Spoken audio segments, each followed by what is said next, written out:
untuk memahami betul-betul penelitian, menurut pengkajian saya, itu Bapak Ibu harus memiliki 5, ya, 4 atau 5 penguasaan, ya. Ini secara umum aja. Pertama, Bapak Ibu memang paham filosofi penelitian, ya. Filosofi penelitian itu intinya ada 3, ontologi, epistemologi, aksiologi.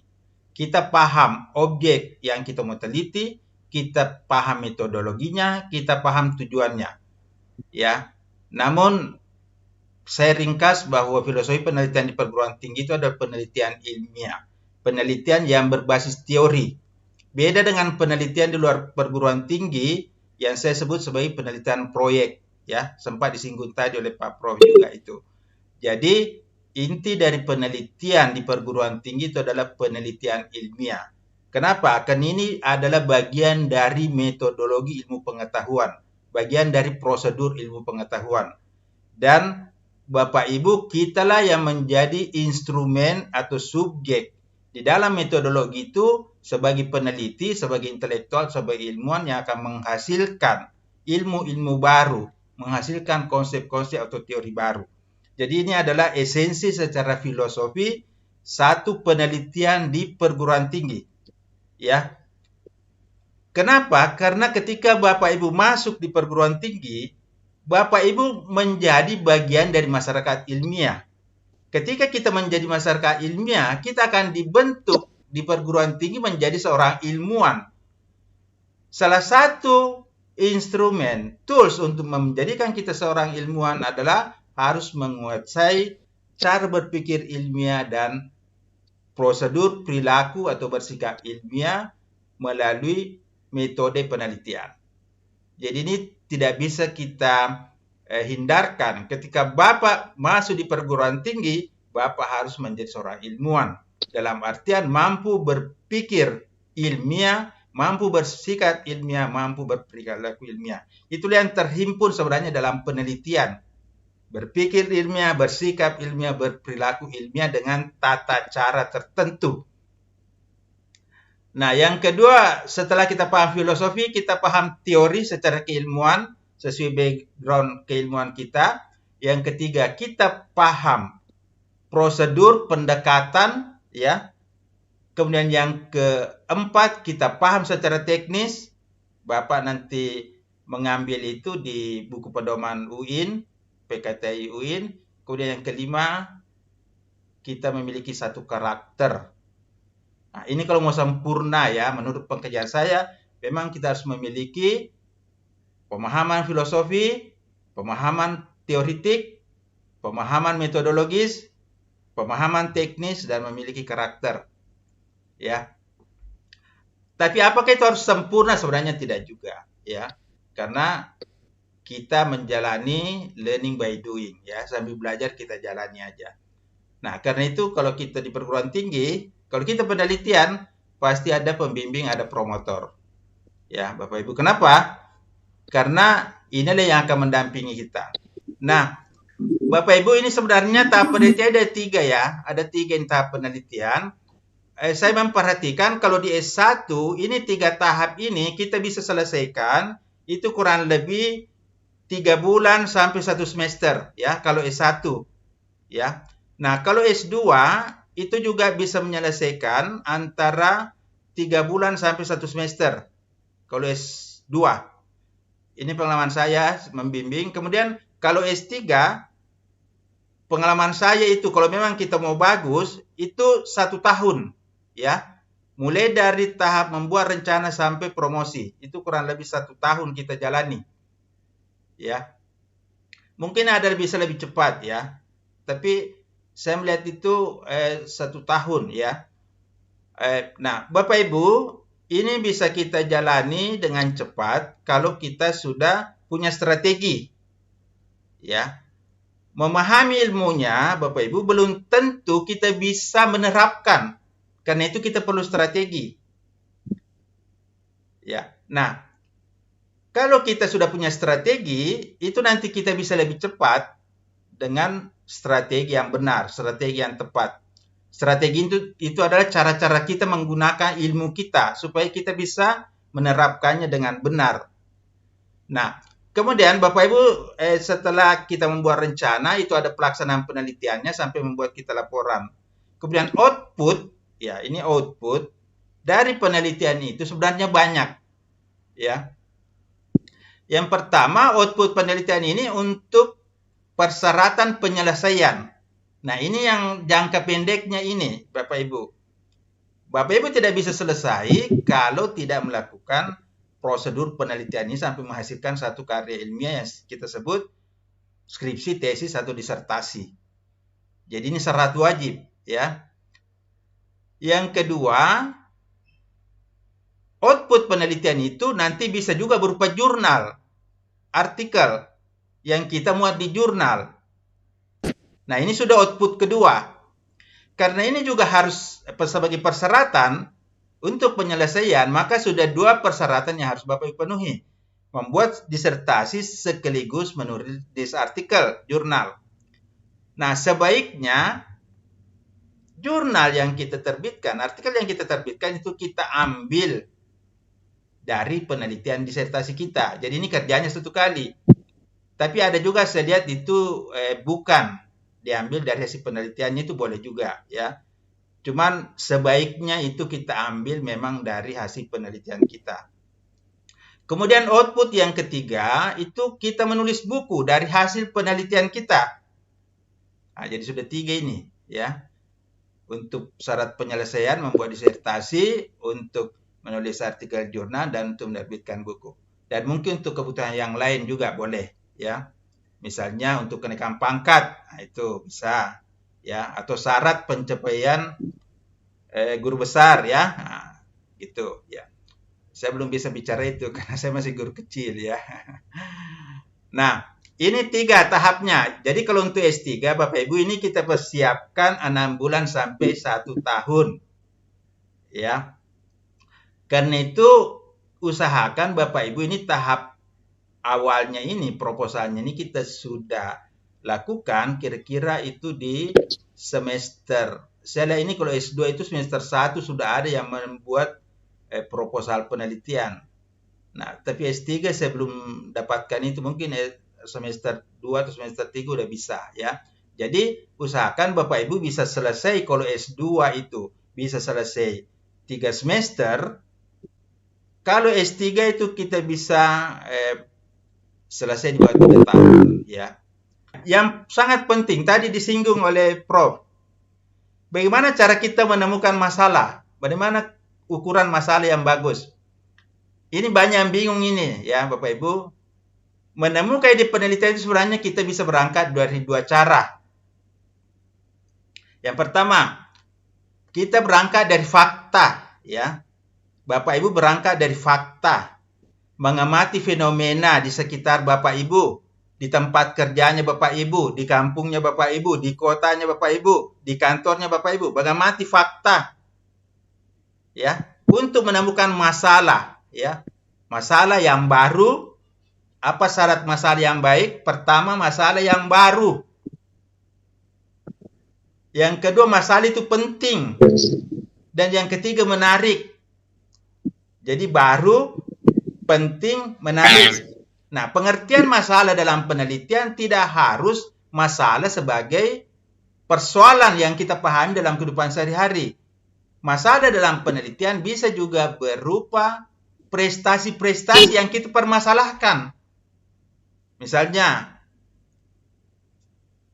kita lihat di tempat kita, misalnya tempat kita mengajar, ada 40 orang, ada 35 orang di situ misalnya dapat B, kemudian ada yang 5 orang ini dapat A, bahkan prestasinya tinggi sekali. Nah, bisa kita meneliti yang bermasalah yang 35 orang ini, bisa juga kita teliti yang berprestasi ini. Jadi kita yang disebut masalah dalam penelitian adalah fokus penelitian kita yang baru, penting, dan menarik. Kenapa kita sebut masalah? Kan ini kita ingin jawab. Jadi bukan masalah dalam pengertian sesuatu yang menimbulkan sesuatu yang negatif. Tidak begitu dalam penelitian. Jadi kita boleh juga meneliti prestasi, kita juga boleh meneliti masalah. Masalah dalam artian persoalan, boleh juga sebenarnya kita meneliti prestasi. Ya. Jadi ini pertama kita berangkat dari fakta. Jadi kalau misalnya Bapak di kantornya, misalnya Bapak sebagai dosen melihat apa di situ permasalahan di tempat kerjanya, itu bisa jadi ide penelitian. Misalnya banyaknya kepengangguran, banyaknya kriminalitas, banyaknya berita hoax atau masalah lain. Nah, ini pertama Pak, cara menemukan ide penelitian, kita melihat fakta-fakta di tempat kita ya. Setelah kita dapat fakta, dapat persoalan dari cara pertama tadi, kita carikan teori yang sesuai. Misalnya, tadi Bapak lihat banyak pengangguran. Bapak pikir, oh ini bagus sebagai masalah. Maka langkah kedua, setelah Bapak dapatkan masalahnya, carikan teori, yaitu teori pengangguran. Ya, jadi pertama kita sudah dapat masalahnya di fakta, kemudian kedua kita carikan teorinya. Kalau masalah pengangguran, kita carikan teori pengangguran. Kemudian yang ketiga, ya, kita tentukan lokasi subjek dan objeknya. Misalnya di kota mana, kabupaten mana, kecamatan mana, kantor mana, perusahaan mana, sekolah mana, rumah sakit mana, dan sebagainya. Ya, setelah itu baru kita tentukan judul penelitian. Ya, jadi Bapak Ibu, kalau berangkat dari fakta, kita lihat dulu masalah di tempat kita, kemudian kita carikan teori, kemudian kita tentukan lokasinya. Ya, baru kita membuat judul. Kemudian cara kedua. Nah, ini cara kedua. Kita berangkat dari teori. Tadi itu berangkat dari fakta, sekarang kita berangkat dari teori. Bapak Ibu masuk ke perpustakaan, ya, masuk ke perpustakaan, lihat buku-buku literatur keilmuannya. Misalnya, saya dari jurusan ilmu komunikasi, saya masuk perpustakaan, lihat bukunya Little John, ensiklopedia teori komunikasi. Ya, di situ ada kurang lebih 300 sampai 500 teori. Nah, kemudian saya cari-cari, saya baca itu. Oh, ternyata banyak teori di situ yang menarik. Ada teori agenda setting, teori disonansi kognitif, teori atribusi, teori komunikasi dan sebagainya. Ya. Oh, ini teorinya menarik. Ya. Nah, jadi usahakan teori yang menarik untuk diteliti sesuai bidang ilmu Anda. Ini banyak juga yang salah di sini. Mengambil teori di luar bidang ilmunya, itu salah. Ya. Sama juga melihat tadi fakta, melihat masalah di luar bidang ilmunya, itu salah juga. Jadi kita melihat fakta masalah sesuai bidang ilmu dan kita mencari teori sesuai bidang ilmu, ya. Nah, setelah kita mendapatkan ide dari teori tadi, ya, maka kita cari lokasi, objek atau subjek penelitiannya. Misalnya, oh ini teori agenda setting bagus. Teori agenda setting itu mengatakan media akan membuat berita-berita untuk mengangkat sebuah isu menjadi penting bagi masyarakat. Nah, ini teorinya bagus, teori agenda setting, walaupun teori lama. Kemudian, kita carikan tempat penelitiannya. Media mana yang menerapkan agenda setting? Ya, apakah radio, apa televisi, apa surat kabar, apakah media online, dan sebagainya. Nah, baru kita tentukan judul penelitian. Nah, jadi Bapak Ibu, ini ada dua cara ya mendapatkan ide, berangkat dari fakta atau berangkat dari teori. Nah, setelah kita dapatkan itu, kita membuat judul penelitian. Nah, Bapak Ibu, setelah kita dapat judul, kita membuat proposal. Ya, sesuai pedoman. Nah, sebenarnya kalau kita membuat proposal, yang penting itu ada 5 yang Bapak Ibu perhatikan. Sebenarnya kalau Bapak mau membuat proposal, ambil aja dulu 1 lembar kertas. Ya, 1 lembar. Tulis judulnya. Ibu, Bapak tulis judul.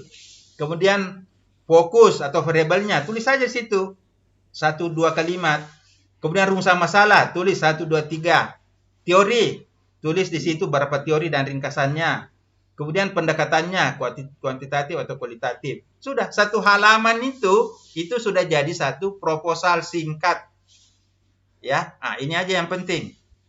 Judul, fokus, variabel, rumusan masalah, teori, pendekatan, ya. Nah, setelah itu proposal diterima, baru kita penelitian. Nah, ini yang penting sekali. Ini sudah mau habis Bu Cia, ya. Tapi Bu Cia kan tidak ingatkan saya ini waktu ya. Bapak Ibu, ini benang merah penelitian ya. Ini benang merah penelitian ini yang paling banyak bermasalah. Ya, ini penting sekali. Intinya apa Bapak Ibu? Kalau kita penelitian, kita harus konsisten seperti sebuah garis lurus. Karena itu sebenarnya penelitian itu gampang ya. Ini saya sebut benang merah penelitian. Ini benang merah ini di tengah-tengah ini garis lurus. Judul. Judul harus lurus dengan fokus, lurus dengan masalah, lurus dengan teori, lurus dengan pendekatan, lurus dengan data, lurus dengan analisis, lurus dengan kesimpulan. Kalau judulnya A, fokusnya harus A, rumusan masalahnya A, teorinya A, pendekatannya A, datanya, analisisnya, kesimpulannya harus A.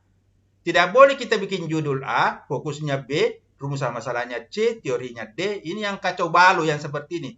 Jadi Bapak Ibu, ingat saja, gampang sebenarnya. Contoh, kita membuat judul, analisis resepsi penonton. Ya, misalnya analisis resepsi penonton dakwah Ustaz Abdul Somad di channel YouTube. Analisis resepsi penonton dakwah Ustaz Abdul Somad di channel YouTube. Judul. Di sini kata kuncinya resepsi. Ya, ini resepsi. Karena di sini judulnya adalah resepsi, maka Bapak harus konsisten. Fokus penelitiannya itu adalah resepsi. Ini saya tanda yang merah, resepsi. Karena ini S3, penelitian kita fokusnya itu jangan 1. Ya, itu minimal 3. Jadi saya perlebar. Saya meneliti isi pesan, saya meneliti resepsi, dan meneliti perilaku. Tapi resepsi ini adalah pokok penelitian kita sebenarnya. Kenapa? Karena ini adalah judul kita. Jadi judul penelitian kita sebenarnya itu adalah inti penelitian kita. Dan fokus itu harus sesuai dengan judul. Banyak juga terjadi. Judulnya lain, fokusnya lain. Ya, nah, ini kalau begini udah kacau. Kemudian rumusan masalah. Itu turunan dari fokus. Ya, jadi bagaimana isi? Ya, akan isi pesan. Kalau S1 ini cukup analisis resepsi saja. Kalau S2 mungkin analisis isi dan resepsi. Itu S2. Kalau S3 analisis isi, resepsi, dan perilaku. Jadi rumusan masalahnya bagaimana isi pesan, bagaimana resepsi halayak, dan bagaimana perilaku halayak setelah menonton. Ya, setelah mendapatkan pesan. Nah, ini dia rumusan masalahnya. Resepsi, perilaku, ya. Jadi intinya di sini adalah resepsi. Ya, kemudian teori yang kita pakai harus teori resepsi. Ya, karena di sini ada analisis isi, berarti kita tambahkan dengan teori analisis isi. Karena di sini ada perilaku, kita tambahkan dengan teori analisis perilaku. Jadi intinya di sini harus teori resepsi. Ini yang saya sebut tadi garis lurus. Judulnya resepsi, fokusnya resepsi, rumusan masalahnya resepsi, teorinya resepsi. Ya. Kemudian pendekatannya kualitatif ya. Nah, boleh di situ nanti kita sesuaikan. Kemudian data yang kita ambil itu harus data mengenai resepsi. Sering terjadi kita ke lapangan data yang diambil lain. Ya, kan itu yang Bapak harus ambil ada data resepsi. Bagaimana caranya kita mengetahui data yang harus kita ambil? Kembali ke teorinya. Ya. Banyak juga mahasiswa selalu konsultasi, Pak, data apa yang harus saya ambil di lapangan? Berarti dia tidak paham teori. Karena teori inilah alat kita untuk menjawab rumusan masalah. Karena itu kalau data yang kita ambil tidak sesuai dengan teori, otomatis kita tidak bisa jawab rumusan masalah. Ya. Nah, jadi datanya harus data resepsi juga. Ya. Resepsi ini apa? Penerimaan ya, bukan resepsi orang nikah ini ya, Pak Prof. Resepsi ini adalah salah satu teori komunikasi yang dikemukakan oleh Stuart Hall ya dalam teori decoding itu ya, bagaimana manusia menerima dan menafsirkan sebuah pesan ya di dalam otak kita. Nah, jadi ini resepsi penerimaan ya. Nah, kemudian analisis, yang disebut analisis ini juga banyak yang sering bertanya, apa isinya analisis itu? Kalau S3 itu Pak isinya itu 4 ya. Data yang sudah kita ambil tadi, kemudian teori, kemudian itu kita maknai, kemudian kita carikan perbedaannya, novelty-nya. Ini isinya nih Pak. Kalau kita analisis S3. Ya. Nah, banyak yang terjadi Pak hanya mengulas data, itu S1. S2 juga banyak, S3 juga ada begitu. Ya, ada yang data dengan teori, berarti ini hanya deskripsi. Ya, sedikit yang sampai ke makna, sangat sedikit yang sampai ke novelty. Karena itu Bapak Ibu kalau saya menguji atau saya membimbing S3, pasti saya selalu sampai ke novelty. Ya, anak bimbingan saya mengatakan, kenapa itu teman saya Pak tidak harus ada novelty? Oh, tergantung promotornya. Ya, kalau saya ini adalah wajib kalau saya. ya. Jadi Baik Pak Ansar, sudah waktunya mungkin kita masuk bawa Oh iya. pertanyaan. Nah, kemudian bikin kesimpulan ya. Menggunakan instrumen, nah, ini gampang ya. Nah, ini channel saya ya. Channel